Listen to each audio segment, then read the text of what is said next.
That was cool. Thank you, Wesley. Every little thing she does is magic, right? Hi, everybody. Good morning. It's Brenda. I'm back at it. I'm calling from Raleigh, North Carolina today. I'm visiting family, and it's exciting. So you see a different background. It's 12 noon Eastern Standard Time in the United States. It's Sunday, June 27th. We made it to the end of June and we passed our summer solstice this week. So, wow. Let's start with our quote. We can choose to live in joy. Joseph Campbell. Our theme for today is choose joy. We have a kind of like a variety of things to share with you, resources, segments, interesting vibes. So we hope you enjoy today. Our outline, as usual, we have our scripture reading. We have a brief grounding with me. A little bit of information about triumph, music, poetry, sacred readings, and again, a little bit more. We'll hear from our friend in Nigeria, Obinna. Travis will share a pop culture summary. I'll share a little reading from a book that I've been going through, and we'll close out and say goodbye. We also have James Coleman speaking. I didn't mention that. So our scripture reading is from the Tao. It says, between heaven and earth, there seems to be a bellows. It is empty, and yet it is inexhaustible. The more it works, the more comes out of it. No amount of words can fathom it. Better look for it within you. Ooh, okay. Thank you for sharing that.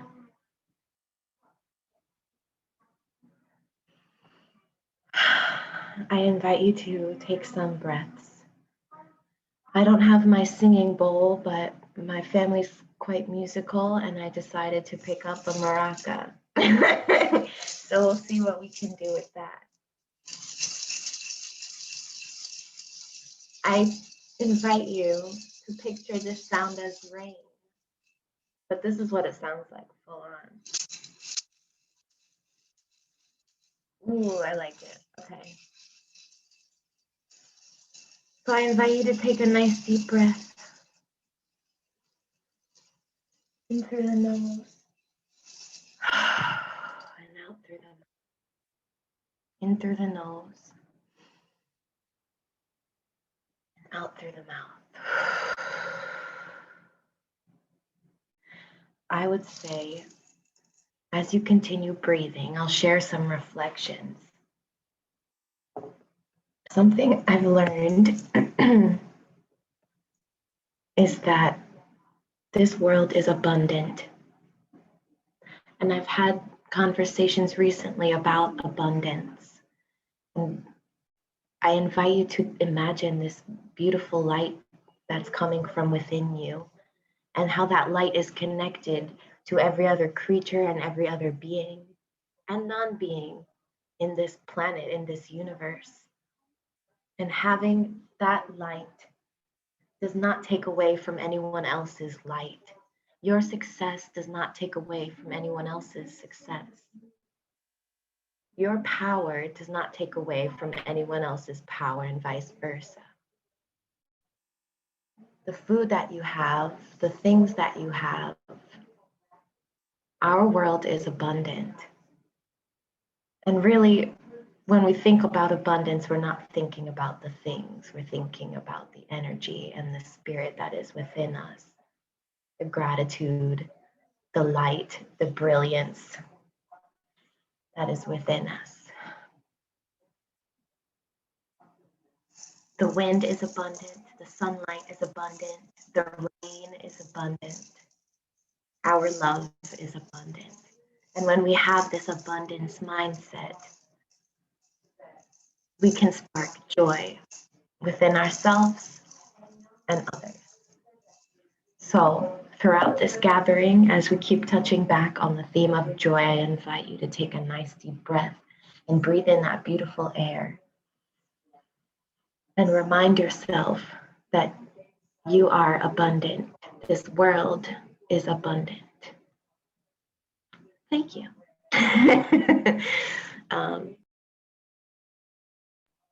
So thank you for hearing me out. I've had a lot of time here. This is kind of like a little rest vacation time for me. So I've had so much time to sit and think and journal and consider the world. So um, hi everybody. Welcome to Triumph Life Center's virtual gathering.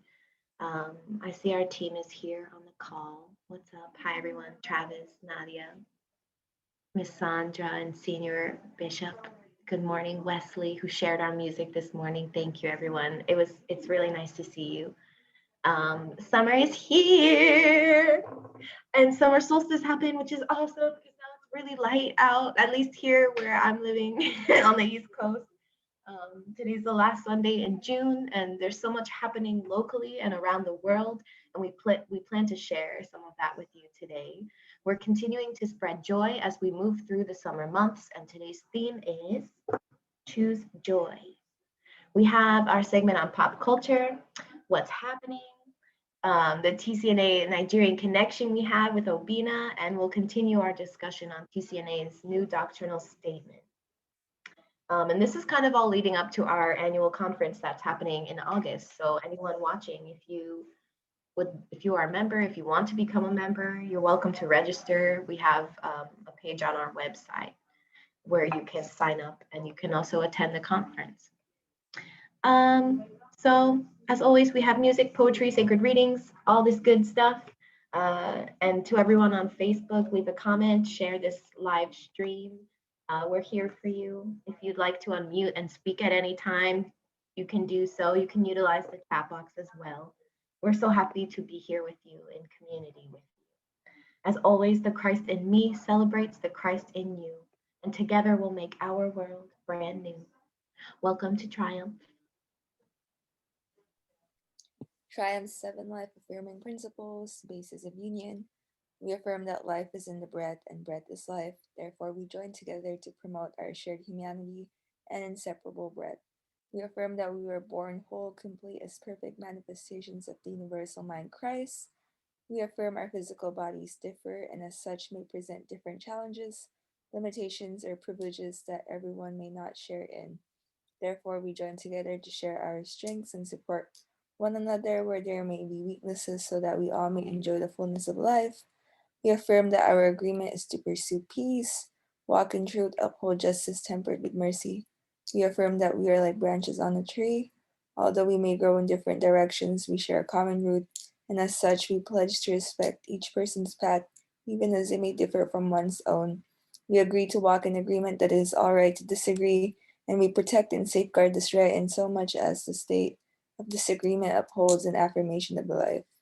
We affirm that community building is the process of communal shared principles, shared resources, as well as equitable access to resources. Therefore, we commit to being agents of an open culture that welcomes everyone to participate in the life of the community, with the provision that we also hold each other accountable for acts that do not support the life-affirming principles of our awareness, while equally looking for and enacting a commitment to forgive and restore in the spirit of humility and love. Lastly, we affirm the earth and all that dwell therein are manifestations held within the universal mind Christ, and humanity's role is to be faithful stewards of this earth by demonstrating respect and dignity for all beings, the sacredness of Mother Earth, and our commitment to caring for her as we care for ourselves. Thank you. Yes. If you ever want to see the life affirming principles or like refer to them or reconsider them in a deeper way, you can check them out on our website, by the way. So we're going to share some jams. Our first song is called Joy. How fitting. It's by King and Country. This is a song I personally have not heard before, so I'm excited. Give me 1 second. 1 second. And we want to just remind everyone, we do not own the rights to this music. Yes, thank you. I forgot to say that. Do not own the rights to this song, Joy, by King and Country. Lately I've been reeling, watching the nightly news. Don't seem to find the rhythm, just wanna sing the blues. Feels like a song that never stops. Feels like it's never gonna. Gotta get that fire back in my bones before my heart turns into stone. So won't somebody please pass the megaphone?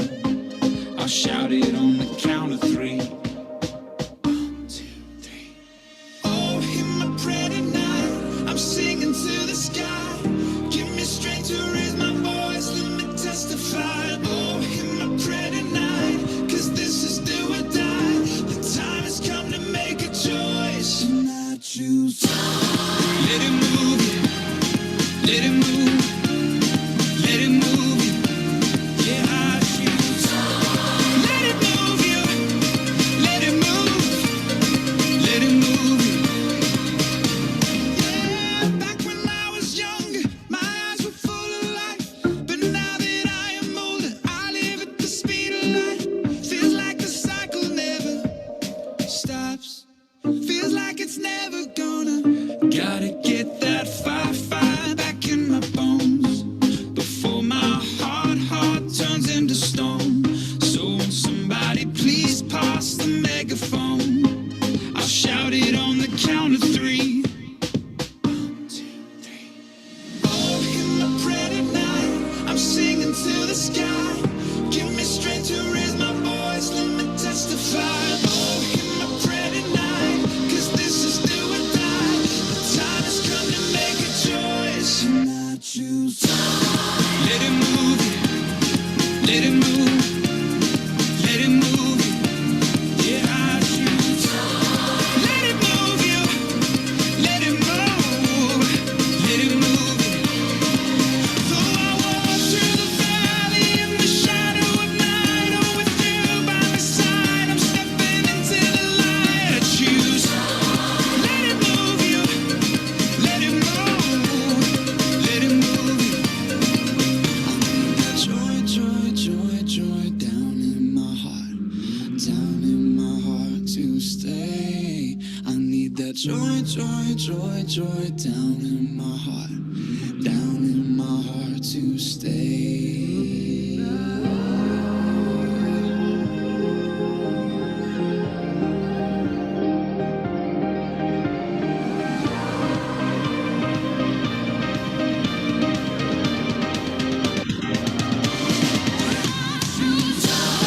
Let it move you.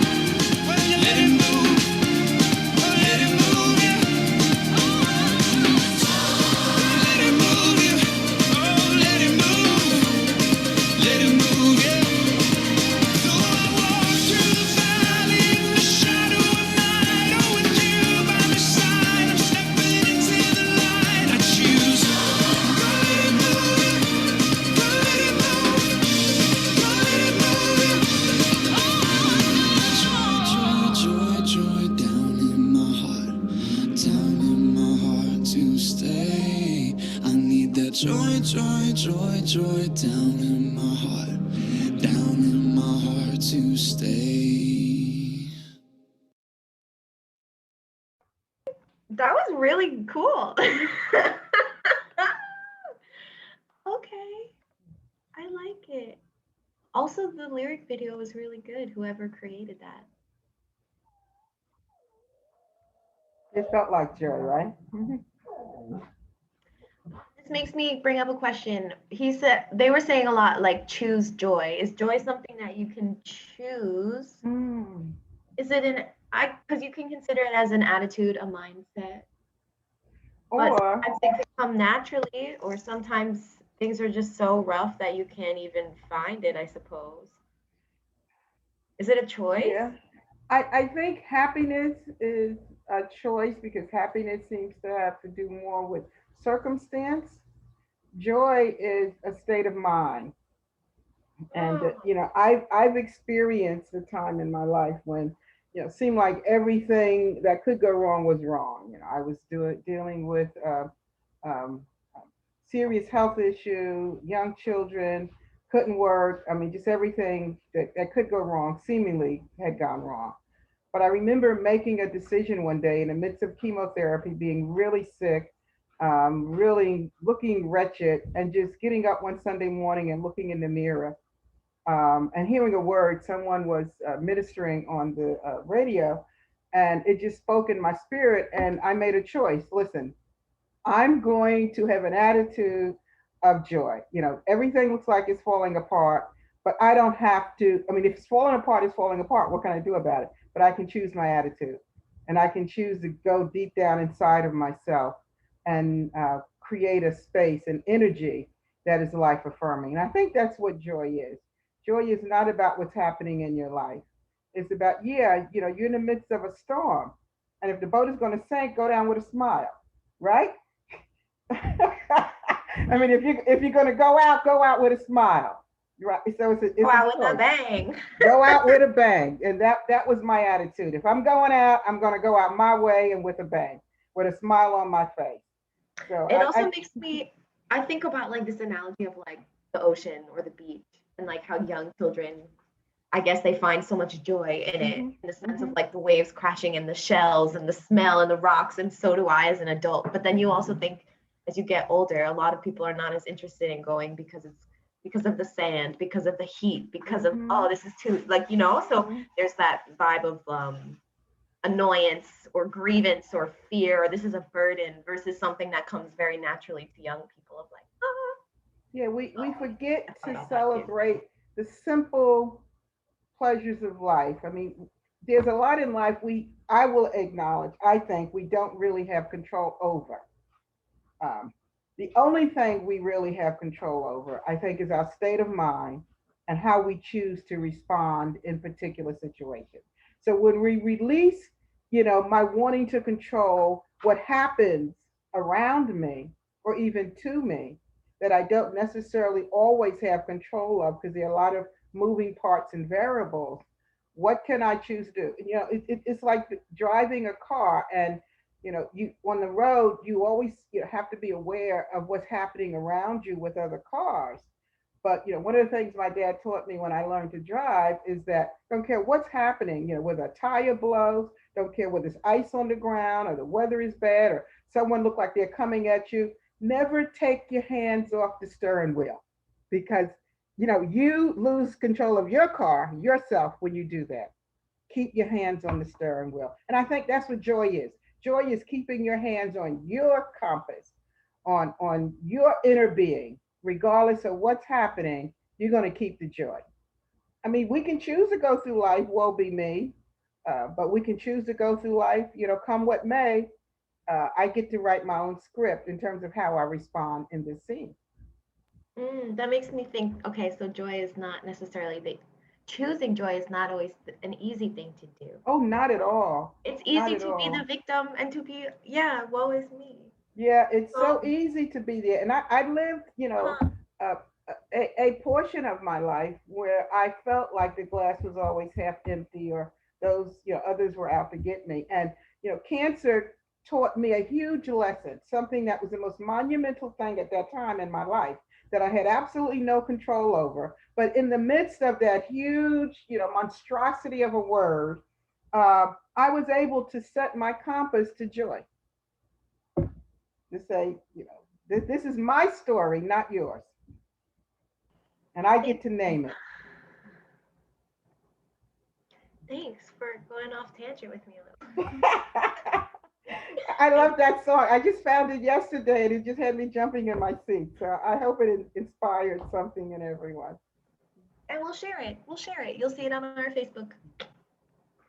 So this leads us to our opening prayer. Unity of all. Hanto Yo. Hanto Yo means clear the way in the Lakota. So let's take a nice deep breath. Let us pray. God of surprises, you call us from the narrowness of our traditions to new ways of being church, from the captivities of our culture to creative witness for justice, from the smallness of our horizons to the bigness of your vision. Clear the way in us, your people, that we might call others to freedom and renewed faith. Clear the way in us, your people, that we might call others to wholeness and integrity. Great Spirit, you call us from fear to faithfulness, from clutter to clarity, from a desire to control to deeper trust, from the refusal to love to a readiness to risk. Clear the way in us, your people, that we might all know the beauty and power and danger of the gospel. Ashe. So I'll share some info about Triumph Life Center. We're based in Canarsie, Brooklyn, one of our locations.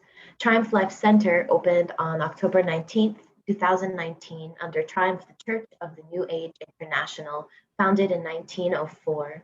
We seek to further the work of founder Bishop Elias Dempsey Smith, who had a vision of a New World system that he fully believed was attainable through the shared practice of spiritual principles that would lead to our collective awakening or higher expression of the divine. Our vision is of an interdependent community formed from the tapestry of our individual and collective experiences of the divine that fosters both an embodied spirituality and epistemology as pathways to establishing a new world where all may share in the fullness of life. Our mission is to promote the creation of new cultural practices and social and economic systems that are egalitarian, affirms our shared humanity, and holds sacred the earth and all life forms. To create a safe and sacred space where marginalized individuals and communities who may not have equal access to opportunities can connect up to expand both their spiritual and intellectual life and gain access to opportunities for personal growth through shared resources and support for developing spiritual gifts and intellectual pursuits. To honor the Sabbath as a time for individual and collective, spiritual, physical, emotional, and mental well-being through shared music, spoken word, sacred readings, and a communal meal when we're together in person.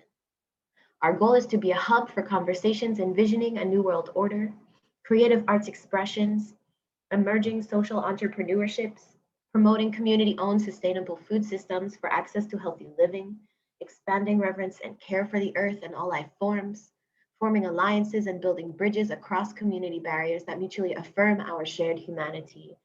People of all faiths, cultures, ethnicities, races, genders, orientations, abilities, personal challenges, etc., to be in community with each other on one accord. So, we are going to move into our sacred reading segment featuring poetry by Travis Mills and music by Wesley. I'm going to play this song by Tom Jobim, Antonio Carlos Jobim, and the lyrics by Vinicius de Moraes that's called The Happiness. And that is a part in that song that he says, it's interesting, you have to read the lyrics in Portuguese because he says the happiness has end and the non-happiness has not end. So to not be happy has no end. It's interesting, you gotta listen to it. Yeah. What's the title again, Wes? Give me the title again. Portuguese is a felicidade, which means happiness. Like I'm gonna write here. Happiness, okay. Yeah, on the chat. A felicidade.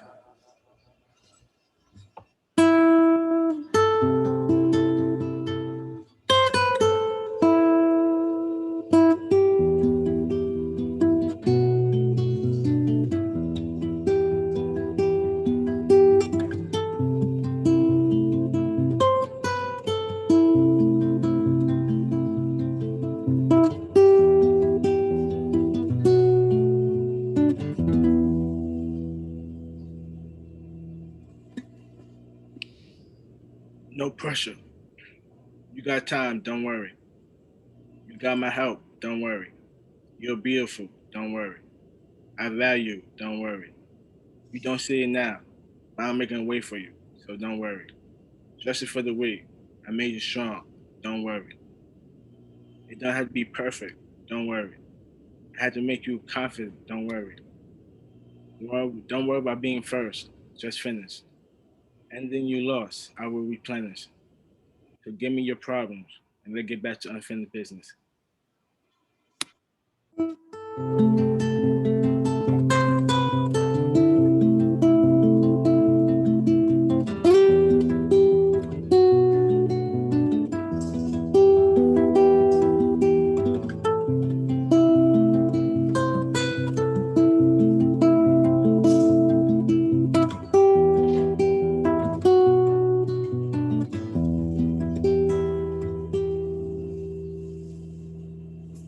Spiritual warfare. The mind is trapped. beaten with lies and violence. Past trauma is what holds us back. When you're beautiful, when you love yourself to the fullest, the hate can't win. Love yourself so much, you can't sin.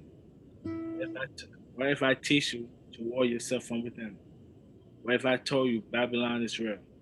What if I told you God and I made a deal, and my mission must be fulfilled?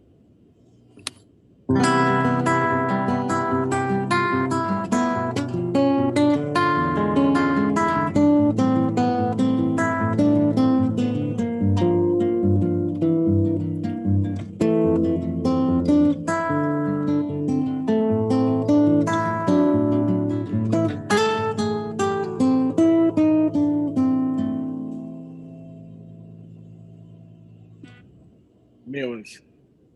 Every morning I wake up singing this. I love my reflection. Last night God whispered these words in my ears. You're beautiful, and you always have my protection. When you wake up, what do you see when you look in the mirror? Do you love yourself? Are you giving? Or are you selfish? Your mirror can crack, but your reflection will always be the same.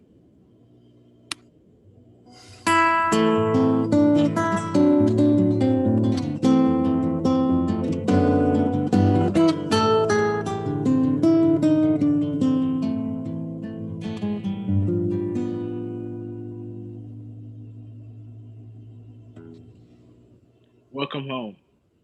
We've been watching you for a long time. To endure so much and still have a pure heart. We can't rewind time, but we can give you a fresh start. What you've been through will become beautiful art. Welcome home. This is a place to scar your gun testimonies. Your birth will be a ceremony. Welcome home. This is where you belong. Welcome to Triumph Church.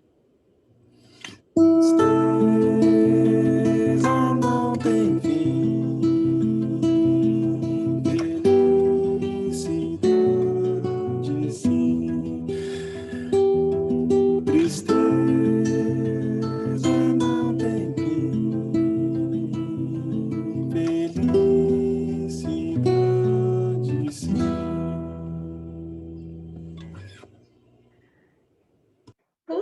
Oh, That was so awesome. beautiful. Yay. Wesley singing. I like that song. That was awesome. Yeah, I love that. I love that song. I love the melody, Wes. I think it's happiness, it's endless, and sadness not. That's what he says. It's interesting. Mm, I'm gonna send those lyrics in the chat. thank you. All right. Very fitting again for today. Also, Yeah. Trav, I liked water yourself from within.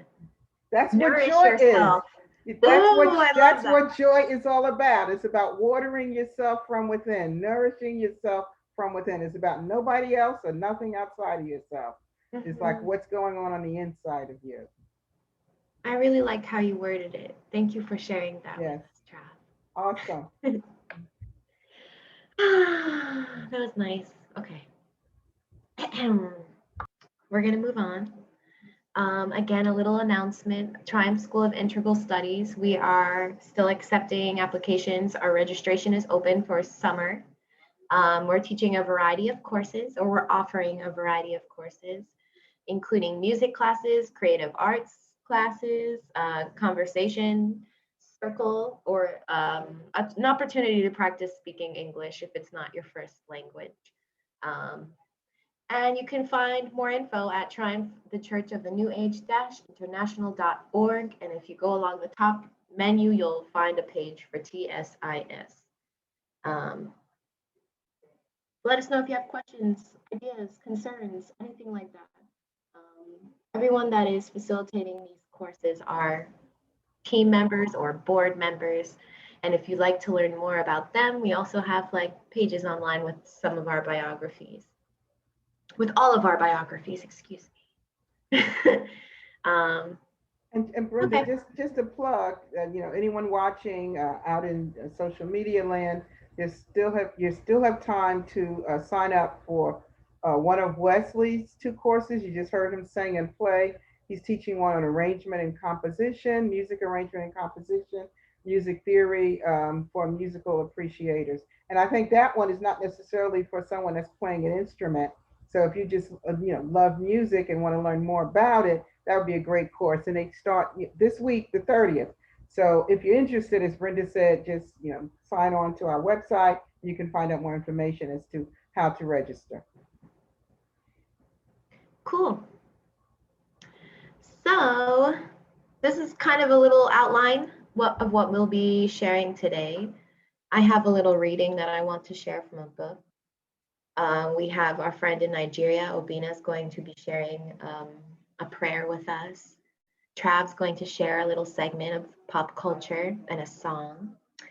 And then some more. I wanted to share some little things about the Olympics that I've been seeing around, and also share some of the artwork of the students from last weekend.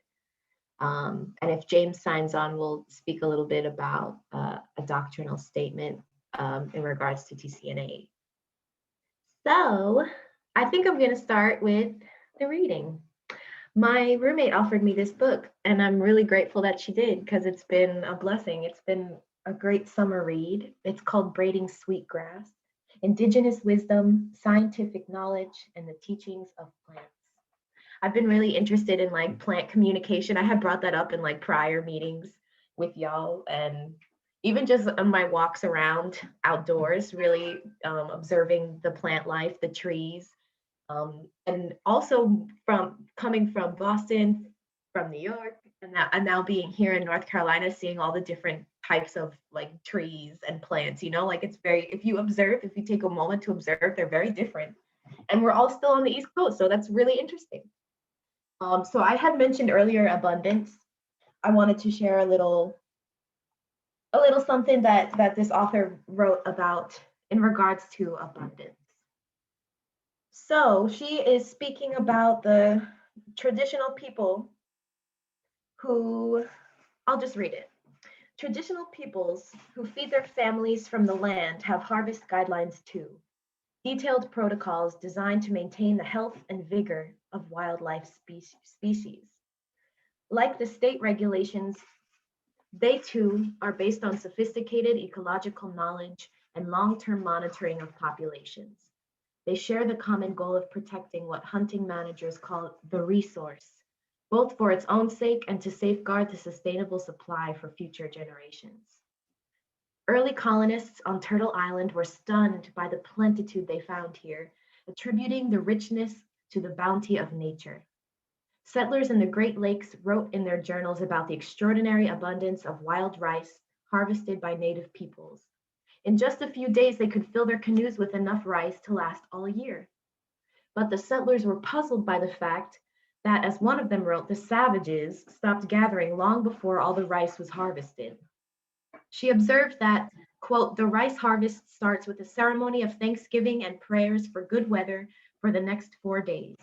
They will harvest dawn till dusk for the prescribed 4 days and then stop, often leaving much rice to stand unreaped. This rice, they say, is not for them, but for the thunders.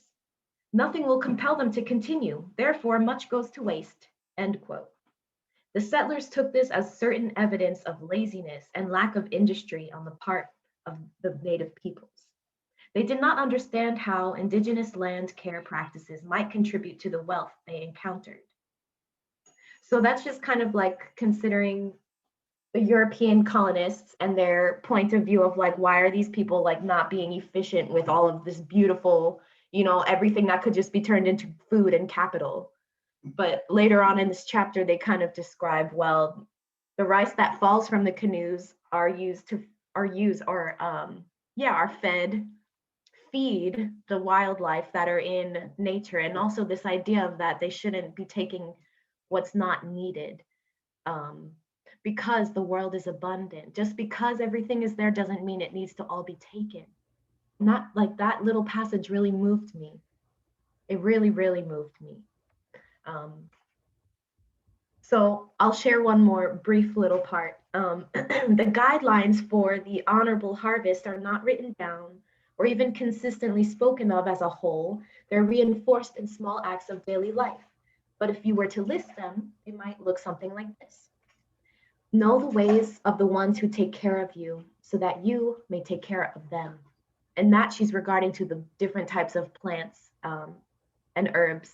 Know what they do and how they can support you and how you can best support them back. Introduce yourself. Be accountable as the one who comes asking for life. Ask permission before taking and abide by the answer. Never take the first and never take the last. Take only what you need. Take only that which is given. Never take more than half. Leave some for others. Harvest in a way that minimizes harm. Use it respectfully. Never waste what you have taken. Share. Give thanks for what you have been given. Give a gift in reciprocity for what you have taken. And sustain the ones who sustain you, and the earth will last forever. Wow. Are there any immediate reactions or comments to what I just shared? Great wisdom.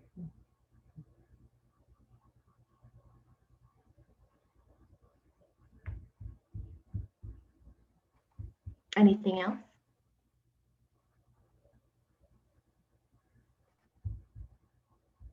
If not, that's cool.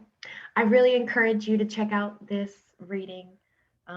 There is a link that I found that's like you could get it from a thrift bookstore online if you're interested.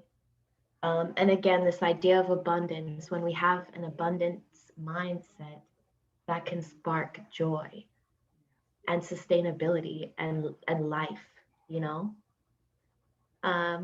Okay. And just real quick, I wanted to just share, thinking about that idea of sharing, one of the, I think, benefits or lessons from growing up in a large family, 10 siblings, so there was 11 children, and there was always someone else at our table with mom and dad, was that idea of sharing. It was never just about you. It was always about sharing. And you knew that you had to share with someone else, even in terms of your clothing. So, we call hand-me-downs. So you didn't destroy, or you took care of what you had because you knew someone else would be making use of it. Someone that was coming behind you would be using that. So that idea that she raised in this book, I think, is an important one when we think about Mother Nature. We think of every aspect of our life. And I think somewhere we've lost that because we have such a consumerism mentality in our culture. It's all about how much can I get? How much is enough? Enough is never enough. Rather than, thinking about what can I share, or what I have, how can I share this with someone else? How can this help and benefit someone else? And that's just a mindset, I think, of sharing. I like that. That also makes me think of the people all the way at the top with all the money, like Bezos, Facebook people. And I think it's kind of like hoarding. Even though it's hoarding capital, like that capital could be used for something. Mm-hmm. I've been considering how that might be a pathology in a way, you know, like it's kind of strange. I think it's a little strange. But it's also, it makes sense in regards to the dominant narrative that we have been taught, that you do not have enough, that you need to continue to search to be happy, to find happiness, and to be safe. And so much of that not having enough is in comparison with someone else. I need more than what they have. That competition, comparing yourself to what someone else has versus, how much can I give away? Mm-hmm. And really just from that place of there is enough. And so if there's enough, I don't have to have it all. And then I can share what I have always. The grass is greener on the other side, but their water bill is also higher. I heard that. I like that. All right, so we're gonna move on. You can find that book, I'll share it on our resource guide under the literature section. So cool, we have our friend Obinna from Nigeria calling in. He's in the Zoom room. What's up? Nice to see you. How you doing? and as he's coming on, we just want to give a shout out and a warm welcome to Obinna and his Triumph Church of the New Age team in Nigeria. And I'm just trying to remember the recent names. Jane, Judith, and John, I think, just recently joined us from Nigeria as a part of Obinna's team. So just a shout out and a warm welcome to all of them. Thank you very much.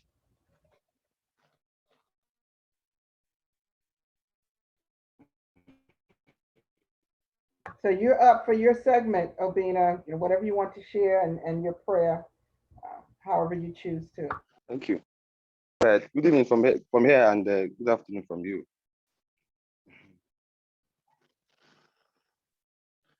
I don't know if you can hear me. We can hear you well. Okay, good. Let us pray.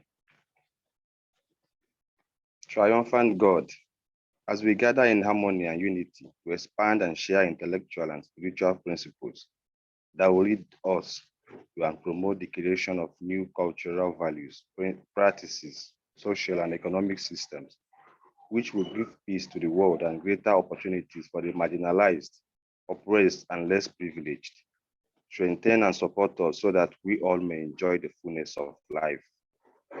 Clear the way in us, your people, that we, the perfect manifestations of the universal consciousness of the universal vine, is Christ in us. And as the stewards of the earth, we demonstrate faithfulness, dignity, and respect for all beings, the sacredness of Mother Earth, and our commitment to care for her as we care for ourselves. Lead us through, as we ask that you restore and rekindle in us the spirit of forgiveness, humility, reconciliation, and love.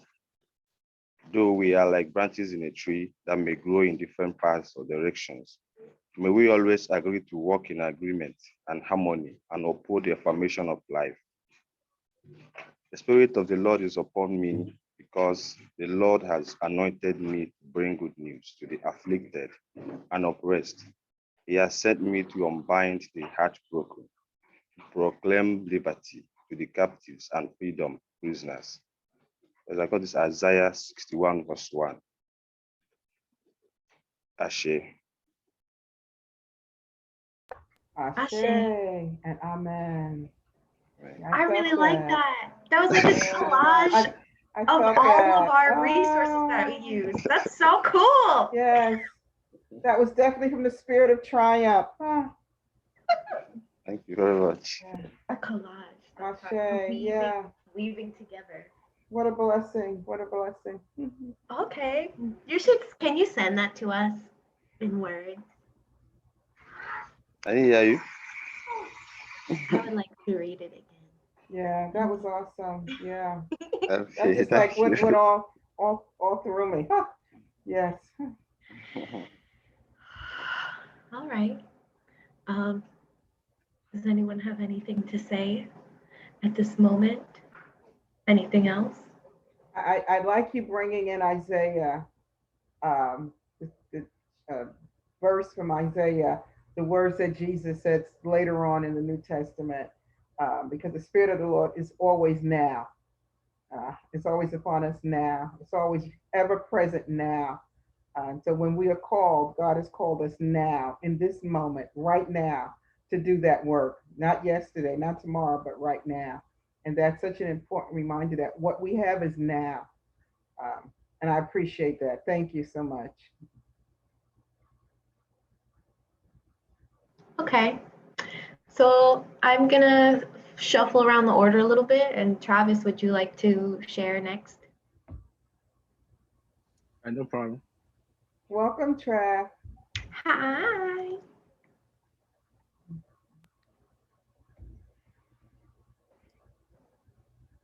The movie for today, called New Jack City. It's based on,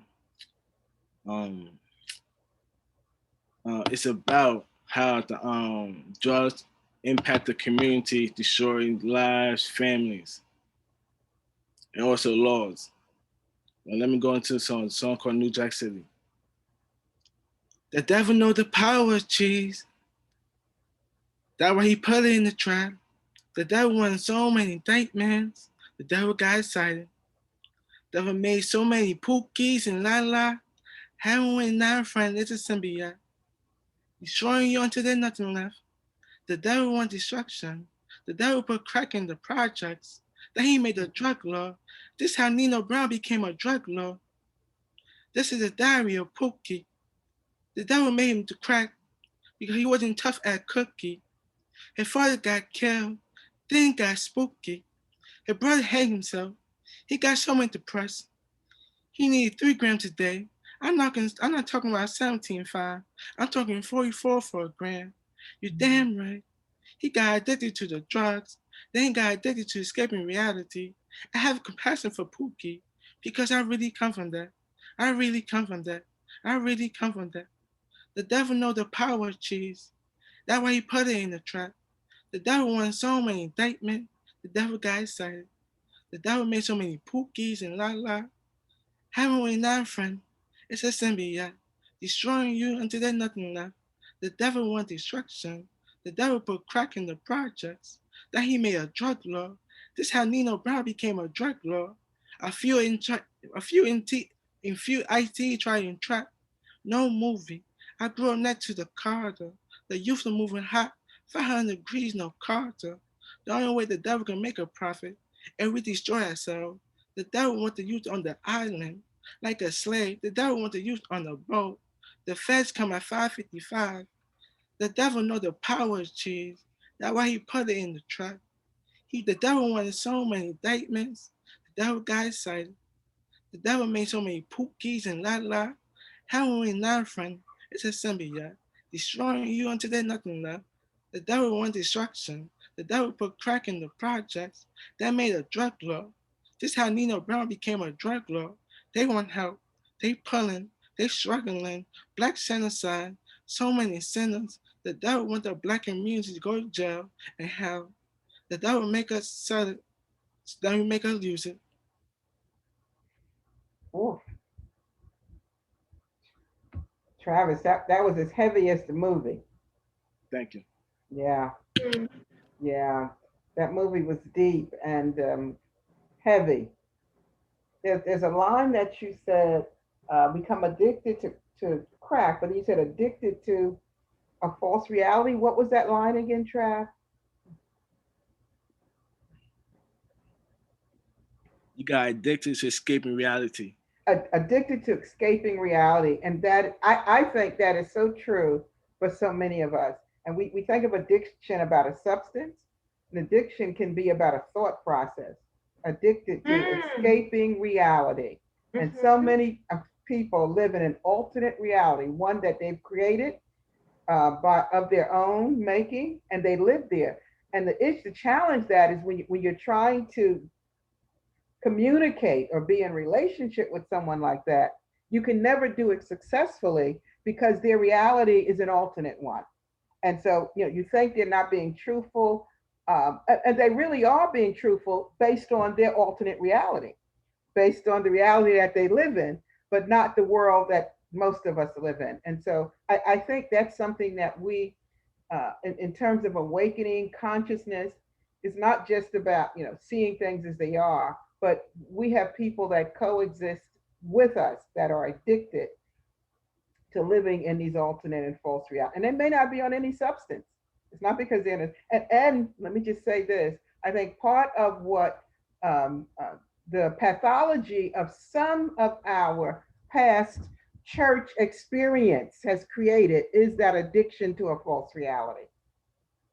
Part of our religious experience in the past has enabled us and encouraged us to be addicted to a false reality. It's like searching for false joy also. It's like fabricated joy in the form of drugs or in the form of alcohol. Not to pass any judgment on it, but no, without, it just is. That's what it feels like. It's just what it is. Honestly, that's how it feels when I have a drink, like I'm like trying to like relieve myself of stress or pressure, when really I know that I could do that from within. I can water myself from within. I could take a drink from my own beautiful soul, right? And that's the line for today from Travis. One, the second one about, addicted to false reality, but watering your own soul. That is so profound. To be able to do that. And that's not to say that we don't water each other also, because we can water each other's gardens, but we don't need to be dependent upon someone else to water our garden. A line from the scriptures with David, King David, who was had lost a battle and seemed like all of his loyal subjects and friends had turned against him. And he was really discouraged. And David had to get off by himself, and it said he encouraged himself in the Lord. And there are times in our life where we can't look to the left or the right. Everyone we think is going to be there to encourage us, they're going to be looking at us like, what kind of mess you got yourself in now? You'll have to withdraw and encourage yourself in the Lord. And that's when you're watering your own garden. That's when you're finding the joy within yourself. And you know that it's not about nobody else. It's about what's internal in me, that Christ in me that's there, that gives me the strength to keep getting up and putting one foot in front of the other.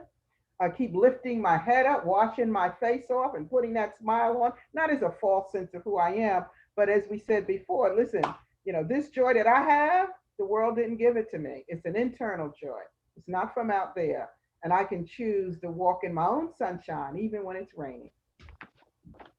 The beauty of what you and Brendan Travis has shared is that we don't realize when we are little how much that is in us. It is in us, it is in us, it is in us. I had the honor, before I came on, my daughter invited me to her church service, and I didn't know my grands would be sitting behind the minister reading the scripture, but their seats were behind him. And so I got to see them most of the service cutting up, poking each other, rocking in the chair, going in their pocketbooks, trying to grab snacks and not eat. And the dad was into the service. He wasn't paying attention. But just the pure joy of watching them being in the moment where they were at, being themselves with each other and just acting out.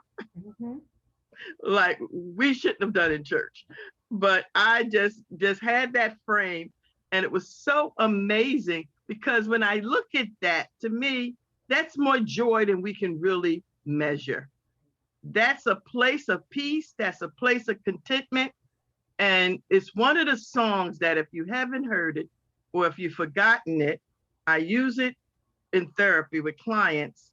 From The Sound of Music, these are a few of my favorite things. When the dog bites, when the bee stings. See, we have trials even as kids. When I'm feeling sad, I simply remember my favorite things, then I don't feel so bad. Go back to that joy that's been in us for so long that we forget. Thank you for bringing that up. I love that song. That's one of the first songs I ever sang, like when I was very young and I was doing recitals. Like that song is very meaningful, and thank you for bringing that up. Aw.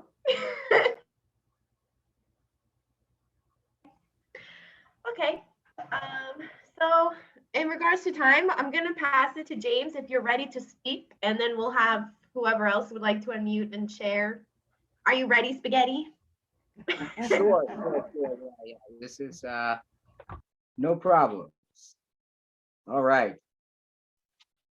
That was some deep conversation there. Yes. Yeah, so I'm gonna talk a little bit more about the doctrinal statement. And I just want to comment that it was a wonder listening to Obinna and his amalgamation of lots of stuff that we've been talking about. So the part we reviewed last week was we believe the divine is a source of opportunity to experience in this realm a spirited intention of love, unity, and diversity and justice.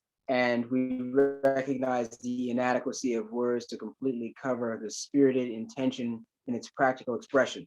So one of the things I want to talk about is how this notion of the spirit intention is really what's flowing through the rest of the doctrinal statement, right? Love, unity and diversity, and justice. And that's one way of kind of putting in a bucket what we're all about. and that living out that spirited intention is what we are trying to do, rather what we are doing and growing in that. So the next two parts of the people divine portion of the doctrinal statement is we recognize embodiment and its evolution as the work in progress for the manifest experience of the spirited intention. Okay, in English, right? Embodiment is what we do, who we are. It happens through the body. So one big takeaway from here is that your body is extremely important. There's nothing to be denigrated about the body from a spiritual perspective. So the body's important, it's super important. It's how you're actually getting anything done in this realm. This also speaks against a lot of these new non-dual kinds of philosophies, but we're not going to get into that now. I just want to say the body's important, right? And the evolution as the work in progress. So this body is changing.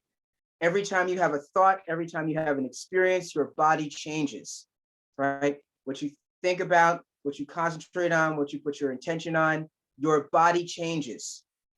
So the body changes we're also seeing as part of this evolution, and the body is what we're using to love, be in unity and diversity, and support justice. So the final line for today is we recognize the need for language to guide embodiment and its evolution for the manifest experience of the spirit and intention, and reserve the right to continually clarify and update any detailed expression.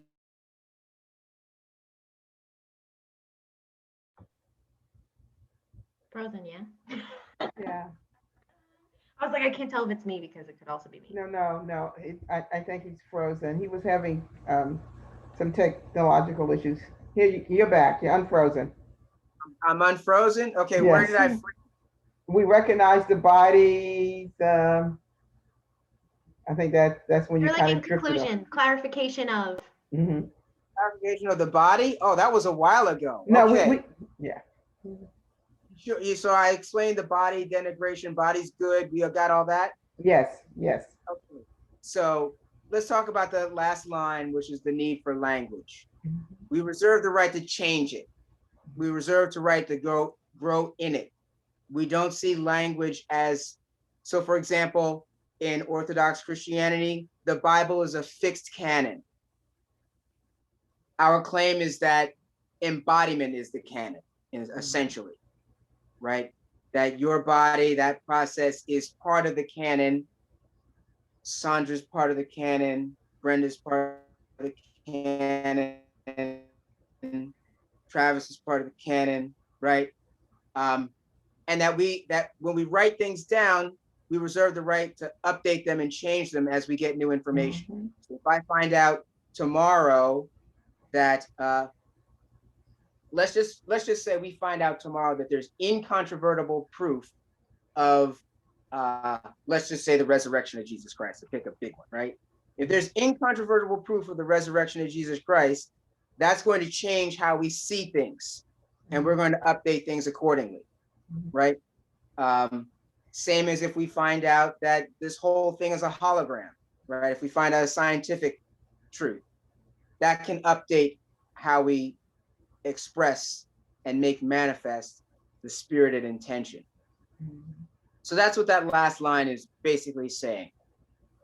We write stuff down, but we can change it, right? And we recognize that, I'm talking, you're understanding, I'm using language to convey these things. But we also know that the language isn't, as we've said before, the whole thing. So that's a little bit on the top 4 lines of the people portion of the doctrinal statement. I hope that was as fun for you as it was for me. So if I hear you correctly on the language piece, yeah. you are, I think in another way of saying what you're saying about language is that the letter killeth, but the spirit maketh alive. And so it's not the canonization of the written word that is so important, rather the life that's in the word that's alive and changing and ever present in the now. Right. I'm saying that, and also recognizing the need for language, right? We can't avoid language, right? So that's mixed in and part of it, right? The language is going to change with us, but the language, you know, is not going away. I mean, even if we are communicating telepathically and via vibrations alone, the telepathic vibrations will be the language, right? So that's important to keep in mind, that the letter killeth, but the spirit killeth life. But the letter is what we're using for our lives. That's why that statement is just an example of expressing the general idea, but we're still using the letter. And that's kind of one of those key ideas that I think is very hard, takes some practice to understand, right? The letter killeth, but you're using the letter. So it's not totally killing, right? And we want to use the part of the letter that doesn't kill. Does anyone have any comments or questions?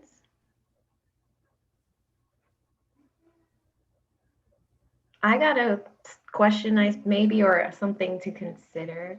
I guess when we speak less theoretically about this and consider applying it to like the people, or what do you say in regards to like cognitive and physical ability?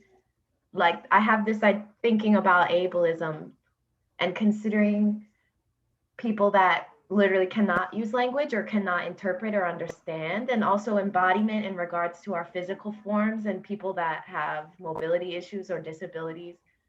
That's like, it's like a literal, it's like an application of this theory. Like what is the bridge between those? What comes up for you? Were you responding to that, Sandra? No, I was just saying, great question. I think that's a really great question. I guess because once we start to consider like our actual community and the people that we are serving and partnering with, like what does this mean for them? If I was to respond, my initial thought would be is that because we are very sensitive intentionally about how bodies differ. However, on a deeper level, energetically, I think that's the plane where we're all equal on that spiritual level, on the energetic level. And so that representation, and this is just me, and I haven't really flushed this out in our conversations about how do we interpret these doctrinal statements, but I'm just thinking as I'm responding here, that on a physical level, physically, our bodies differ greatly. And I don't think anyone can argue with that. But if we are really wed to this notion of the Christ in me, sees the Christ in you and celebrates and speaks to and communicates with the Christ in you, whatever you call that, the eternal source, the energy, spirit, however you call that, that is the plane where there's equality. And it's to that level that I think truth abides and lives, and that we speak for. Now, how we manifest that and experience that, if you remember back to Dr. Pollock's talk, how we are able to express that may differ vastly in our physicality and in our mortal bodies. And we don't want to ever diminish or negate the fact that the representation of our mortal bodies are different, but that's not our sole identity, our mortal body, even though the body is very important. It's extremely important because it's how we show up in this earth realm. That's how we show up here. But it is not the totality of who we are. It's an expression of one aspect of who we are in this earth realm, I would say, if any of that at all makes sense. Yeah, and I'll just add to that to say, in regards to Brenda's question, the question seems to come out of a kind of implied bias that's already in existence, right? And there's no bias here, right? So this notion of embodiment is about what's happening in your body, right?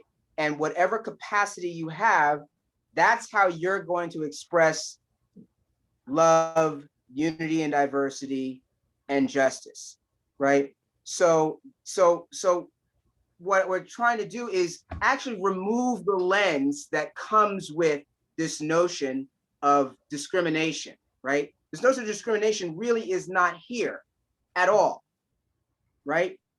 You're coming to, and your capacity for language is different for each person, right? Every person, like if I'm going to try to explain this doctrinal statement to my kids, I'm going to use different language than when I'm having a conversation with Sandra about the doctrinal statement. My kids are going to come away with just enough that they need to know so that they can live their kid lives, right?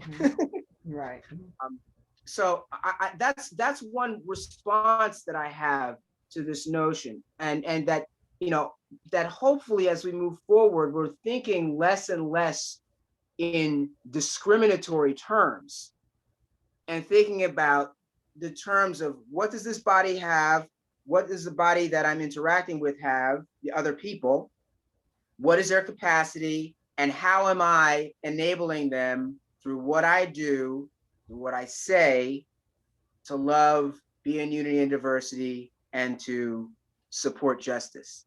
Does that make sense? Thank you. I agree that yes, that question kind of came from considering biases and dominant narrative and all of that.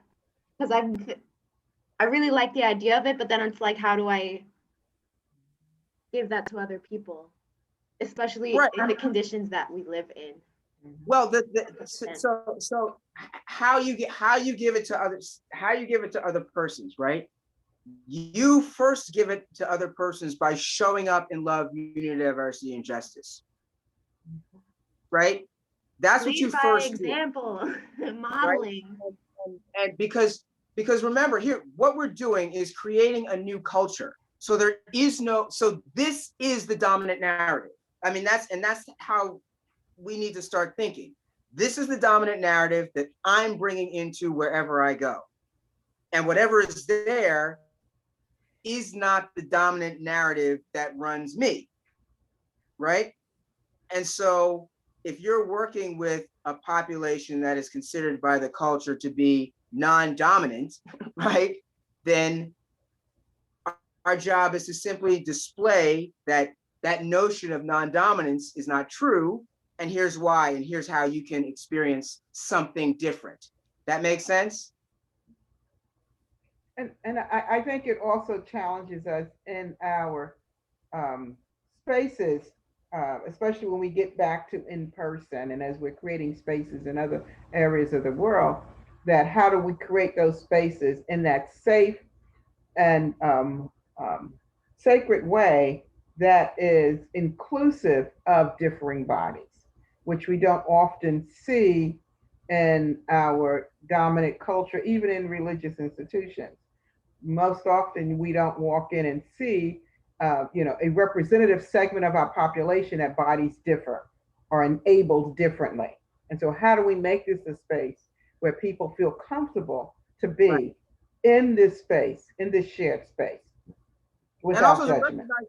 That this is not a natural position, right? There's nothing natural, quote unquote, like flowers grow in the garden, right? This has to be cultivated on purpose and continually lived out until it becomes second nature and is passed on.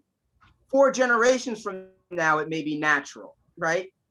But it's not, it's a conscious effort energetically to maintain. And so we move in baby steps, right? Thank you, James. Thank you. We look forward to more as we move towards our annual meeting in August. It's 1:10. We should get to closing. Are there any final thoughts or comments that anyone would like to share before we close out?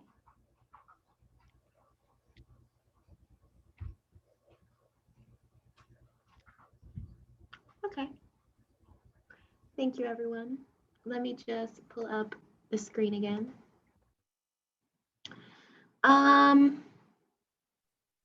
I'm thinking I would like to read something very short.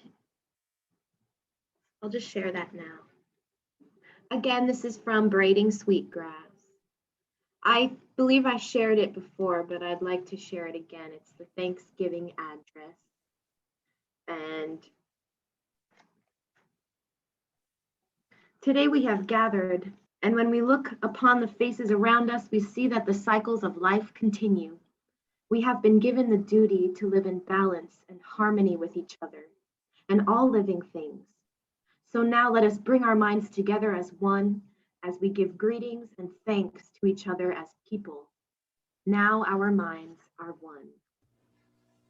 We now turn our thoughts to the Creator or Great Spirit and send greetings and thanks for all the gifts of creation. Everything we need to live a good life is here on Mother Earth. For all the love that is still around us, we gather our minds together as one and send our choicest words of greetings and thanks to the Creator. Now our minds are one. All right, I invite you to take a nice deep breath. And I'll pass it to Trav to read. Give me 1 second. Go ahead. Invitation to join Trial. Here's how you can become part of Trial family. You can become a member of Trial and start a Trial Charter group in your community. Email us and request more information. We are forming group virtually throughout the country, and you can become a spiritual leader and healer in this movement. You were once part of Triumph, you are still family, and we would love to welcome you back home. Email us and let us know you would like to reconnect with your Triumph family, and we will show you how. Your church or faith community can also become part of Triumph family as a friend of Triumph and share in the life of this community. Email us for more information at triumphlifechannel@gmail.com. You can also support our ongoing mission of healing, educating, inspiring, and creating new ways of being in the community through financial donations, which are tax deductible at Cash App, $Triumph 2020, or mail to Triumph the Church of the New Age, P.O. Box 2157, Newark, New Jersey, 07114. Thank you. And some announcements real quick. We have our resource guide as usual. It's available on our website and through our social media, we post it. The biggest thing coming up is our International Religious Congress and our first annual community gathering, one and the same, which will happen August 6th through 8th, 2021. We have some awesome speakers and musicians and artists and wonderful community members coming through to share with us. And we'll be voting on some very important new things. We also, if you're interested in volunteering and supporting us for this conference, you can sign up and let us know. We're having an information session on Monday, tomorrow, in the evening. So if you're interested at all in supporting, let us know. Again, our website is Triumph the Church of the New Age-international.org. You can find us on social media. We're everywhere, especially YouTube. You can watch our past recordings and any special guests and any musical guests that you might be interested in. And yeah, continue being safe, social distancing, wearing your mask if necessary, if you feel comfortable. Was that all? I think that's all. Our words to live by this week. Everything I need is within me. Everything I need is within me. And I will pass it to Wesley to play us out.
Hey, that was cool. Awesome. Thank you. Our closing prayer. Whew. Take a breath. Let us pray. We cannot merely pray to you, O God, to end war, for we know that you have made the world in a way that people must find their own path to peace within themselves and with their neighbors. We cannot merely pray to you, O God, to end starvation, for you have already given us the resources with which to feed the entire world, if we would only use them wisely. We cannot merely pray to you, O God, to root out prejudice, for you have already given us eyes with which to see the good in all people, if we would only use them rightly. We cannot merely pray to you, O God, to end despair, for you have already given us the power to clear away slums and to give hope, if we would only use our power justly. We cannot merely pray to you, O God, to end disease, for you've already given us great minds with which to search out cures and healing, if we would only use them constructively. Therefore, we pray to you instead, O God, for strength, determination, and willpower to do instead of just pray, to become instead of merely to wish. Ashe, amen, and so it is. Thank you, everyone. Have a wonderful day. Have a wonderful week. Be blessed. And remember to choose joy. Take care.